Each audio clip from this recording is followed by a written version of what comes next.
तो इंडिया हमेशा छुपा रुस्तम कंट्री है, जिस दिन बढ़ता है तो कोई रोक नहीं सकता। चलो आगे बढ़ते हैं, अभी आगे निकलते हैं। यस, एक चीज तुम्हें बतानी है। कल किसी ने कहा कि आज मैं 5 चैप्टर पढ़ा है मैंने, और अब क्यों पढ़ूं, अब तो 5 चैप्टर आज पढ़ लिया मैंने। सबसे बड़ी बात इंपॉर्टेंट है, मतलब आज तो मैंने 5 चैप्टर रिवाइज कर लिया सर, तो मैं अब आगे क्यों पढ़ूं, क्यों पढ़ना मैं आगे स्टार्ट करूं, वाई, अब बाकी के चैप्टर कल करूंगा मैं, ऐसा किसी ने कहा। सो इंपॉर्टेंट बात यह है यार कि देखो, पहली बात तो क्या होता है कि बहुत सारे लोगों को ना माहौल नहीं मिलता है, इन्वायरमेंट, वो ऑरा नहीं मिलता है तुम्हें कि कहां तुम्हें कैसे रहना है। इंपॉर्टेंट बात ये हो जाती है, और ये बहुत इंपॉर्टेंट है तुम्हारे सबके लिए कि तुमको ना एक ऐसा इन्वायरमेंट मिले जिससे कि तुम आगे बढ़ सको। एक छोटी सी स्टोरी बताता हूं तुम्हें। एक ए नाम का इंसान रहता है, एक ए नाम का इंसान रहता है, और एक बी नाम का इंसान रहता है, मतलब, और एक दूसरा पेरेंट है। ये फादर है और इसके 2 चिल्ड्रन हैं। आई होप तुमने इसे सुना होगा, बट तुम्हें बताता हूं। ये जो ए नाम का चिल्ड्रन है और ये बी नाम का दूसरा चिल्ड्रन है, क्या होता है, जस्ट लिसन केयरफुली। जो फादर है ये बहुत बेवड़ा था, दारू पीता था, घर में आना, मार धाड़ करना, मॉम को डांटना, बहुत कुछ ऐसे था, दारू वगैरह पीता था, सारी चीजें इसकी चलती रहती थी। एक दिन क्या हुआ कि अब इसके दोनों बेटे बड़े हैं, घर में कुछ खाने को नहीं, सब पी गया बेचारा, सब मतलब दारू पी गया, बच्चों के लिए कुछ नहीं छोड़ा, उनकी जिंदगी बर्बाद हो गई, मतलब पेरेंट्स के नाम पे धब्बा कुछ नहीं मिला। ठीक है, ऐसे हो गया। एक दिन क्या हुआ कि ठीक है, अब दोनों ए नाम का बंदा भी बढ़ के पढ़ा, ये भी बी थोड़ा ठीक है पढ़ रहा है, सब कुछ दोनों अच्छे से पढ़ रहे हैं, दोनों घर की परिस्थितियों को समझ रहे हैं, बढ़ रहे हैं आगे। ऐसे ऐसे एक दिन क्या होते गया कि जब 20 साल बाद की बात है, अब इसके पेरेंट्स, दोनों ये पेरेंट्स, पिता बेवड़ा पी के मर गया, मम्मी को तो पहले ही मार दिया था, मर गया वो भी, इसने ही मार दिया दारू पी के, बेचारे अनाथ हो गए ये, दोनों ने खुद से पढ़ाई लिखाई की। ठीक है, आगे बढ़े, करीबन 40 इयर्स के जब ये दोनों हुए, जब ये दोनों 40 इयर्स के हुए, मे बी चलो ट्विंस थे मान लो, अब जब 40 इयर्स के हुए, दोनों एक ही पेरेंट्स के बेटे हैं, जब 40 इयर्स की हुई, तो एक इंटरव्यू वाली आती है और पूछती है, इसमें से ए बहुत सक्सेसफुल था और बी कुछ भी सक्सेसफुल नहीं था। ये भी एकदम दारू पीता, मार धाड़ करता, इसकी भी शादी हो गई, घर में फाइटिंग, इसके भी 2 बेटे थे, उसके साथ फाइटिंग, जैसे इसके पापा इनके साथ करते थे वैसे ये अपनों के साथ कर रहा था। और इसकी पूरी लाइफ स्टाइल बदल चुकी थी, ये पढ़ने विढ़ने में अच्छा हो गया था, पढ़ लिख के कंपनीज खड़ी कर ली थी, बहुत बड़ा आदमी बन चुका था, एकदम बिजनेसमैन, या समझो अच्छी खासी जॉब थी, सब कुछ अच्छे से चल रहा था, बहुत अच्छा सब कुछ चल रहा था। ठीक है, मतलब सारी चीजें एकदम मस्त तरीके से थी इसके अंदर। सो एक दिन इंटरव्यूअर ने दोनों से पूछा कि ऐसा क्या है कि तुम इतना आगे हो और ये कहता है कि तुम इतना पीछे हो, और तुम वैसे के वैसे, जबकि एक ही साथ परवरिश हुई एक तरीके से, दोनों का बाप तो एक ही जैसा था, ऐसा क्यों। तो अब ध्यान देना अच्छे से, ए वाले ने, मतलब बी वाले ने बोलता है, बी वाला कहता है कि मैं बिगड़ गया क्योंकि मेरे पेरेंट्स ने मेरे ऊपर ध्यान नहीं दिया। और इंपॉर्टेंट बात यह है, यहां पे तुमको सबको समझना है कि मैं अपने पेरेंट्स को देख देख कर ऐसा बन गया और मैं बिगड़ गया, ये ऐसा कहता है। ए वाले से पूछा गया कि तुम्हारा क्या राज है, ए कहता है मैं भी अपने पेरेंट्स को देख देख कर ही इतना आगे बढ़ गया कि मुझे इनके जैसा नहीं बनना है। बी वाला उनको ही देख के वैसे बन गया और ए वाला कहता है मुझे इनके जैसा नहीं बनना है, तो मैं भी उनको ही देख के इतना बड़ा हूं, जैसे बी वाला उनको देख के बिगड़ गया, मैं उनको ही देख के और अपने आप को सुधार लिया। मैं हमेशा ये सोचता था कि मैं इनके जैसे नहीं बनूंगा, और ये उनको ही देख के उनके जैसा बन गया। तो बस ये छोटी सी स्टोरी से सिर्फ ये सीखने मिलता है कि इंपॉर्टेंट बात ये है कि तुम किसी भी चीज को किस तरीके से देखते हो, तुम्हारा पॉइंट ऑफ व्यू कैसा है, तुम किसी चीज को किस तरीके से समझते हो, एनालिसिस करते हो, वो इंपॉर्टेंट है। कल को कोई तुम्हारे सामने क्वेश्चन आता है, तो अगर तुम्हारे सामने कोई कह रहा है, अगर समझो तुमने 5 चैप्टर कर लिया और जबरदस्ती तुमसे किसी ने कहा कि एक और चैप्टर कर ले, तुम्हारा एनालिसिस, तुम्हारा माइंडसेट कैसा है, तुम उसको किस नजरिए से देखते हो। तुम उसको अच्छे नजरिए से देखोगे तो एक चैप्टर प्लस और कर लोगे। अगर ऐसा तुमने अंदर विचार भी ला लिया कि यार इतना तो पढ़ा, अभी क्या बोल रहा है और एक पढ़ने को, तुम वहीं खत्म, तुम सबसे बेस्ट वर्जन नहीं बन रहे हो, क्योंकि कल को कोई 10 चैप्टर भी याद कर रहा होगा, तुम 6 भी नहीं कर पा रहे हो। तुमने 5 को इनफ अपनी लिमिट मान ली, कोई बंदा 10 भी कर रहा होगा, कोई बंदा एक दिन में पूरा रिवाइज कर रहा होगा। समझ रहे हो कि नहीं समझ रहे हो? तुमने अपनी लिमिट 5 पे स्टॉप कर दी है, तुमको 6 पे जाना ही नहीं है। समझ रहे मैं क्या बोल रहा हूं? तो सोच अगर ऐसी आ गई कि बार बार जब देखो पढ़ने को कहते रहते हैं, ये सोच बस आ गई, तुम खत्म। तुमने लिमिट रख ली अपनी और तुमको सीमा में रहना ही पसंद है। That's so simple. तुम्हें लिमिट में ही रहना पसंद है और तुमने अपनी लिमिट एक बांध ली है कि अब मैं इसके आगे क्रॉस नहीं करूंगा। ऐसे लोग बेस्ट नहीं बन पाते, ऐसे लोग किसी के अंडर काम करते हैं हमेशा। इस बात को तुम्हें हमेशा समझ के रखना है। जिंदगी में कभी भी ना, जब तुम्हें कोई कहता है ना, तो तुम्हारे सामने वो माहौल बना रहा होता है, तुम्हारे लिए इन्वायरमेंट बना रहा होता है कि तुम बढ़ पाओ।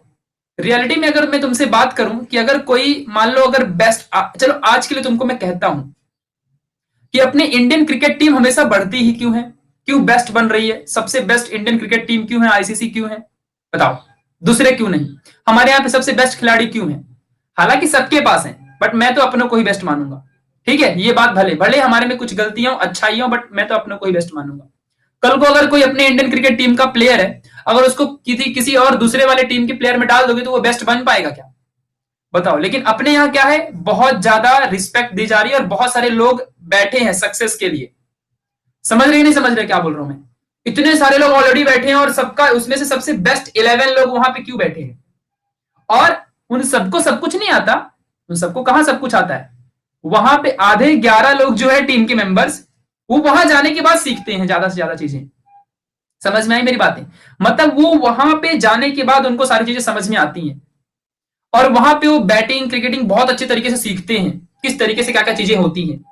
क्यों? क्योंकि माहौल वैसा होता है, विनिंग इन्वायरमेंट है। समझ रहा है? अगर तुम किसी एक, ऐसा मैं नहीं कह रहा हूं कि कोई भी जगह बुरी होती है, अगर तुम बेस्ट हो तो तुम जगह को भी बदल सकते हो, लेकिन जब तुम बढ़ रहे हो, तो जब तुम्हारा ग्रोथ हो रहा होता है, तो तुम्हें बेस्ट को ही चूज करना चाहिए। अगर तुम रॉन्ग जगह को चूज कर लोगे ना, तो गड़बड़ी में फंस जाओगे। और माहौल अच्छे वाले माहौल में ही रहो। तुम अगर कहो कि नहीं नहीं ऐसा क्यों है, हम बुरे माहौल में हैं, हम उसको अच्छा बनाएंगे, यस ऑब्वियसली बनाओ ना। पहले तुम खुद तो ज्ञान प्राप्त करो, खुद तो नॉलेज गेन करो, तब ना तुम किसी को बदलोगे दुनिया में। दुनिया को बदलना चाहते हो तो खुद को पहले बदलने की कोशिश करो यार, तभी कर पाओगे। तुमको इस बारे में, माहौल के बारे में और इन्वायरमेंट के बारे में एक अच्छी बात बताता हूं तुम्हें, तुम्हें बहुत बेस्ट चीजें पता चलेंगी, तुम्हें बहुत चीजें अच्छी पता चलेंगी इस चीज से। शायद तुम लोग सुनना और बहुत ही फायदा होगा तुम सभी लोगों का। सच में कहता हूं बहुत फायदा होगा। लिसन केयरफुली, ओके, ध्यान देना। एक बार की बात है, क्या होता है, तुम लोगों ने ना, मतलब महाभारत तो तुमने सुनी ही होगी, ये बात तो तुम्हें पता है, तुमने ये तो सुना ही होगा। ठीक है, ये बात तुम्हें ध्यान देनी है। अब क्या इंपॉर्टेंट बात है, जरा ध्यान देना। इसमें ना मैं कोई यहाँ पे रिलीजियस बेस पे बात नहीं कर रहा हूं, हम इससे क्या गेन कर सकते हैं मैं उसके ऊपर बात कर रहा हूं। ठीक है, जरा ध्यान देना। तो क्या होता है कि एक टाइम के बाद तुमने अभिमन्यु का नाम सुना होगा। ठीक है, इसका नाम तुमने सुना होगा, क्योंकि महाभारत में जो भी हुआ सबसे बेस्ट हुआ, लेकिन इसकी जो डेथ की स्टोरी है बहुत ही खतरनाक है। मतलब ऐसा था कि ये आपको पता ही होगा कि ये अर्जुन के मतलब बेटे रहते हैं और इनके पास बहुत ज्यादा मतलब बेटे ही होते हैं, अभी इतना तो तुम्हें समझ के रखना है। तो क्या होता है इसमें कि 7 पब्लिक, 7 लोग सबसे बेस्ट लोग, 7 सबसे बेस्ट लोग राउंड में सर्कल में घेर के अकेले इस बंदे को मारते हैं। इनके जो मतलब फादर थे अर्जुन, ये कहीं दूसरे वॉर में गए थे, उस वजह से इनको वॉर में आना पड़ा।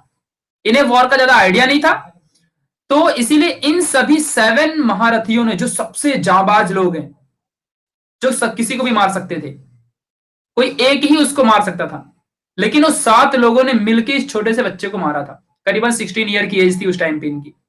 तो सोचो, इनको अकेले ऐसे मारा था। सबसे दर्दनाक बात यह थी, जब अर्जुन वहां से आते तो उस टाइम पे क्या होता है, जब मारा था तो ये मर जाते हैं। उस टाइम पे एक दूसरा आदमी जिसका नाम जयद्रथ रहता है, वो क्या करता है, जब ये इनकी बॉडी मरी हुई होती है, उसको जाके लात मारा था। मरी हुई बॉडी को लात मारा था। माहौल समझना बताता हूं मैं तुम्हें। मरी हुई बॉडी को लात मारा था। अर्जुन जब आते हैं, उनको बताते हैं, शाम हो जाती है, सब लोग आते हैं, कहते हैं कि भाई क्या हो गया, मतलब मेरे बेटे को मार दिया।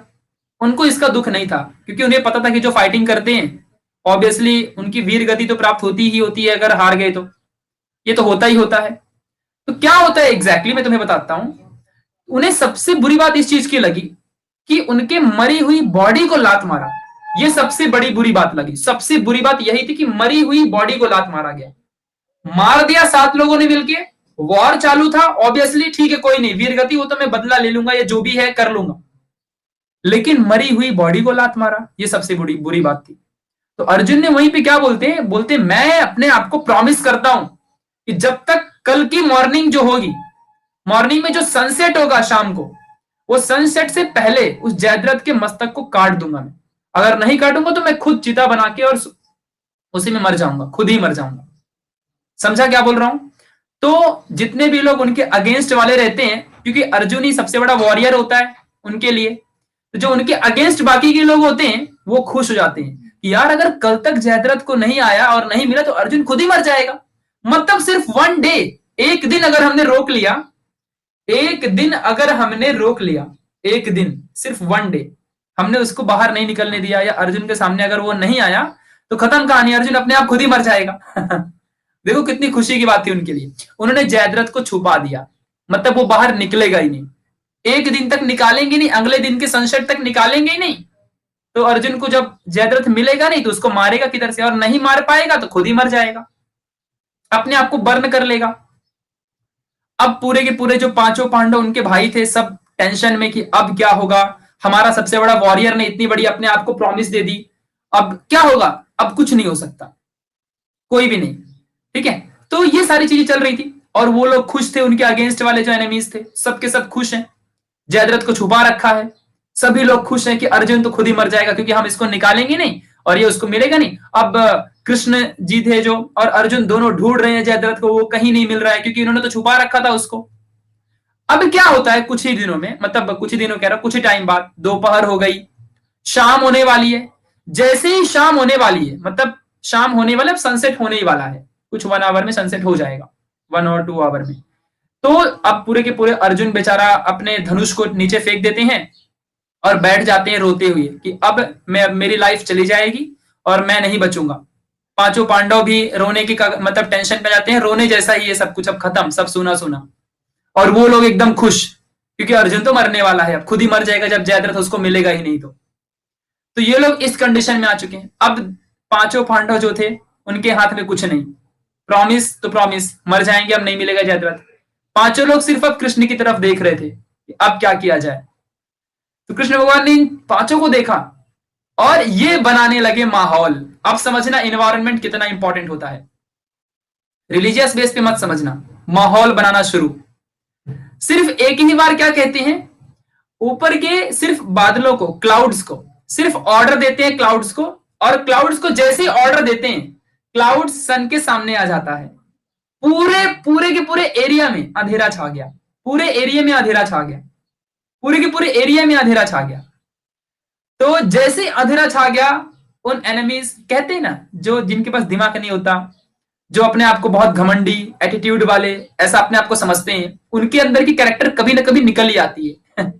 उनके अंदर से ना कभी ऐसा खुशी होती है जब कोई मार खाता है उन लोग को, वो लोग ऐसे होते हैं, मतलब जो बुरा होता है वो अपने आप को बता ही देता है कि हमारे पास ऐसी इश्यूज हैं। और जैसे ऐसे होता है तो सारे लोग, जो भी दुर्योधन था और जितने भी एनिमीज थे, वो लोग में से जयद्रथ खुशी के मारे दौड़ के बाहर आता है, चलो अर्जुन, गालियां देने लगा अर्जुन को, चलो अर्जुन जाओ, अब तुम मर जाओ क्योंकि शाम हो गई, सनसेट हो गई, तुमने प्रॉमिस की थी अगर मैं नहीं मिला तो तुम अपने आप को जला लोगे, जाओ अब मर जाओ तुम।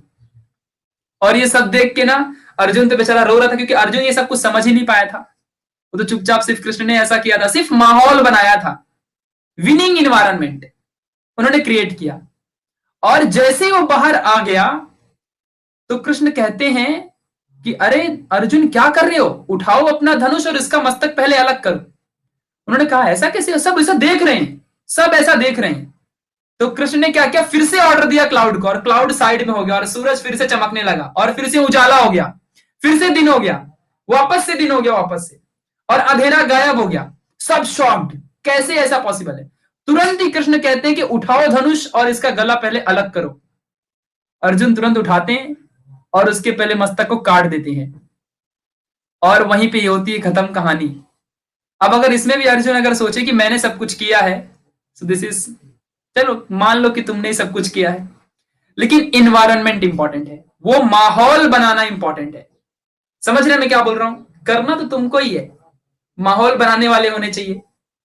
माहौल बनाने वाले भी हैं लेकिन उस माहौल में रह के तुम्हें ही सब कुछ करना है। कैसे करोगे? तुम्हारे लिए माहौल हर जगह बना हुआ है ऑलरेडी, इंडिया में तो माहौल ही माहौल है, लेकिन तुम किस माहौल में जाते हो, माहौल को समझ पाते हो कि नहीं समझ पाते हो, ये इंपॉर्टेंट है। क्योंकि सबको कृष्ण नहीं मिलता, क्योंकि कृष्ण ने ही सब कुछ कहा है कि इस टाइम पे आने वाले जनरेशन में हर इंसान को खुद ही अपना कृष्ण बनना पड़ेगा और खुद ही अपना अर्जुन भी बनना पड़ेगा। तुम्हें कोई अलग से कृष्ण नहीं मिलने वाला। समझ रहे हैं मैं क्या बोल रहा हूं? तो इसीलिए तुम्हें एक ही चीज सिखाता हूं, माहौल को पहचानो और गलत माहौल में कभी मत रहना, है ना, जिंदगी बर्बाद हो जाएगी। नहीं मिलेगी कोई चीज अच्छी बात है, लेकिन लेट मिलेगा वो भी अच्छी बात है, लेकिन जब भी मिलेगा बेस्ट मिलेगा। जल्दी पाने के चक्कर में किसी को भी ऐसा माहौल ना समझे हुए और उसके पीछे मत पड़ जाना। अच्छे के साथ ही जाना है, क्योंकि भले वो लेट मिले चलता है। ये बात हमेशा याद रखना, तो ही तुम्हारी लाइफ बेटर बनेगी। तो माहौल इंपॉर्टेंट है, हमेशा अपने आप को समझो, इन्वायरमेंट में, अच्छे इन्वायरमेंट में रहो। अगर तुमको 4 ऐसे तुम्हारे फ्रेंड जो सक्सेसफुल हैं, तुमको उसके साथ रख दिया जाए, तो डेफिनेटली 5वां सक्सेसफुल इंसान तुम बनोगे, ये गारंटीड है। और यही सही बात है, ये सच भी है और ये प्रूवन भी है। ये बात तुम्हें हमेशा ध्यान रखनी है, इस बात को हमेशा याद रखना। समझ में आई मेरी बातें अच्छे से? चलो bye bye, bye to all of you, thank you so much.